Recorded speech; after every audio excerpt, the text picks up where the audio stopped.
आज हम Elon Musk की जो कोटेशंस है उसकी डेप्थ में चलेंगे और समझने की कोशिश करेंगे उनकी थॉट प्रोसेस क्या है।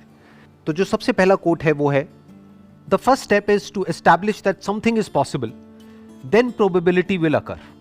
मतलब लाइफ में कुछ भी करने का जो सबसे पहला स्टेप है वो है कि पहले हमको अपने माइंड में इस बात को एस्टैब्लिश करना होगा, यानी कि अपने माइंड में इस बात को एक्सेप्ट करना होगा कि जो हम करने वाले हैं वो पॉसिबल है।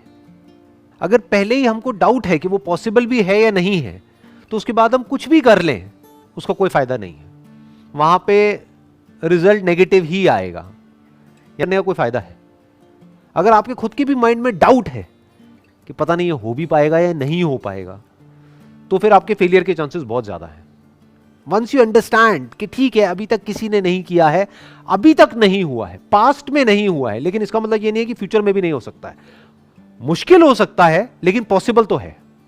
इस तरीके से है कि अगर हम अपने घर से ये सोच करके निकलेंगे कि कहीं मेरा एक्सीडेंट ना हो जाए, एक्सीडेंट ना हो जाए, एक्सीडेंट ना हो जाए, पता नहीं मैं वहां पहुंच भी पाऊंगा या नहीं, तो पक्का उसका एक्सीडेंट होगा, क्योंकि वो बहुत डरा हुआ है। तो डर करके चलाएगा तो काम काम करके चलाएगा, तो नहीं भी एक्सीडेंट होना होगा तो हो जाएगा। तो वो 1 से लाख वहां पे नहीं पहुंच सकता। बट उसके माइंड में अगर ये क्लियर है कि नहीं नहीं कोई बहुत बड़ी बात नहीं है, वहां मैं पहुंच सकता हूं। हाँ, हो सकता है रास्ते में बहुत प्रॉब्लम्स आएंगी, ट्रैफिक जैम होगा, ये होगा वो होगा, हो सकता है मेरे से जल्दी कुछ लोग पहुंच जाए, मैं थोड़ा लेट पहुंच जाऊं, लेकिन मैं पहुंच सकता हूं।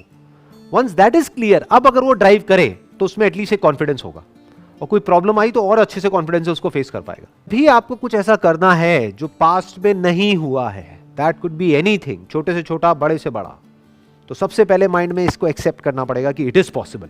कि हर वो इंसान जिसको हम एक्स्ट्राऑर्डिनरी बोलते हैं, जिसने भी कुछ एक्स्ट्राऑर्डिनरी अचीव किया है, होते सारे ऑर्डिनरी हैं।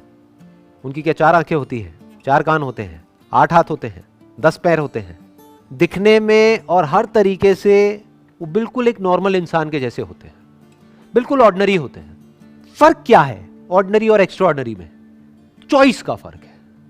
To achieve something extraordinary in life is not a matter of luck, is not a matter of some extraordinary inherent or inborn quality. It is a matter of choice. We can choose to be extraordinary or we can choose to be ordinary.